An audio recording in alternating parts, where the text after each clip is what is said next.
हर साल दुनिया भर के लाखों मुस्लिम तीर्थयात्री इस्लाम के 5 फ़र्ज़ों में से एक हज करने के लिए मक्का जाते हैं, जो इस्लामी कैलेंडर के आखिरी महीने जिल हज के 8वें और 12वें दिन के बीच में होता है।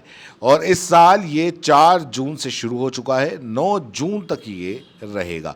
और इसी बीच तपती गर्मी इस बार भी तीर्थ यात्रियों के लिए चिंता का सबब बन सकती थी।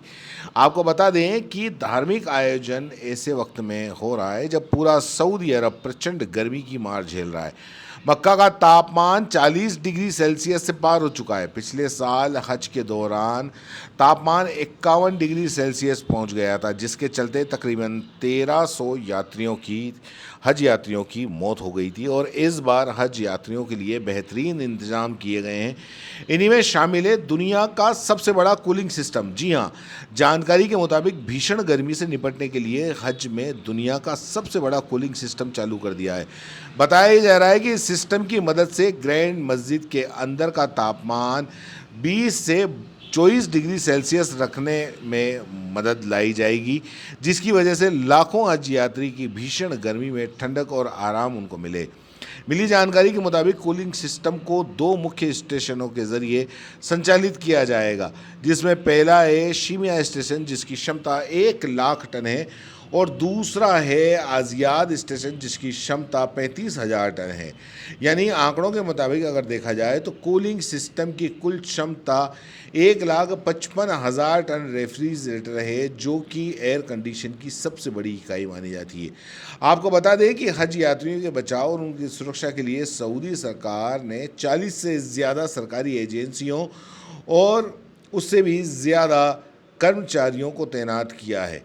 सऊदी के जो हज मंत्री हैं तौफीक अल रबिया ने पिछले सप्ताह एएफपी को बताया था कि छायादार क्षेत्रों को बढ़ाकर 500 वर्ग मीटर कर दिया गया है। इसके अलावा हज़ारों अतिरिक्त चिकित्सकों को स्टैंड बाय मोड पर तैनात किया गया है। ग्रैंड मस्जिद में करीब 400 से ज़्यादा कूलिंग यूनिट्स लगाई गई हैं। यहाँ वो ठंडी हवा देंगी, साथ ही संगमरमर की फर्श को ठंडा रखेंगी। आपको बताते चलें कि हज के दिन ही 10 लाख से भी ज़्यादा मुस्लिम तीर्थयात्री मक्का पहुँचे और इस धार्मिक अनुष्ठान में शामिल हुए।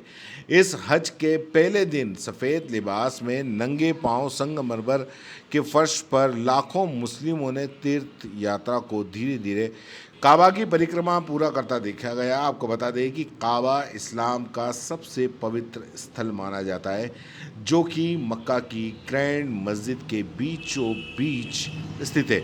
इसे पवित्र बैतुल्लाह के रूप में भी माना जाता है। सऊदी अरब की सरकारी मीडिया की ओर से खबर दी गई है कि अन्य लोग मक्का के बाहरी इलाकों में स्थित मीना के विशाल तंबू में पहुंचने लगे हैं।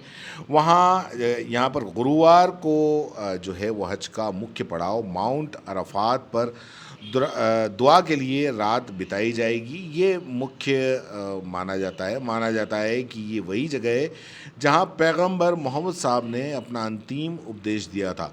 गौरतलब है, पिछले साल तपती गर्मी के चलते तकरीबन 1300 तीर्थयात्रियों की हज यात्रा के दौरान मौत हो गई थी। ऐसे में पिछले साल की घटना से सबक लेते हुए सऊदी के अधिकारियों ने कई प्रयोग किए। कूलिंग सिस्टम के अलावा गर्मी से बचाव के लिए कृत्रिम छाया की व्यवस्था की।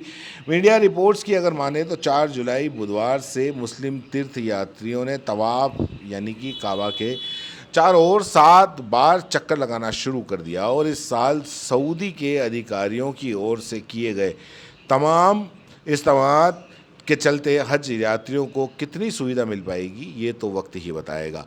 हज यात्रा से जुड़ी खबरें जानने के लिए आप हमारे साथ में जुड़े रहिए।